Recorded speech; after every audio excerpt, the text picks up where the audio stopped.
আমরা শোকাহত।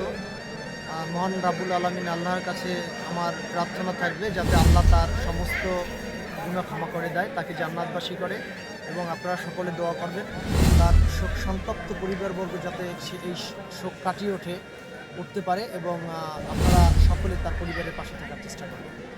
অভিজ্ঞতার জগতে আমার একজন গার্ডিয়ানের মতো কাজ করছে। সর্বশেষ 22 তারিখে সে বাকরগঞ্জ যখন যায় আমাকে ফোন দিয়েছে, আসো কোথায়, আমি ছিলাম বরিশালে, তো তার সাথে দেখা হয় নাই, বলছে বাকরগঞ্জে আসলাম এই জন্য তোরে ফোন দিলাম।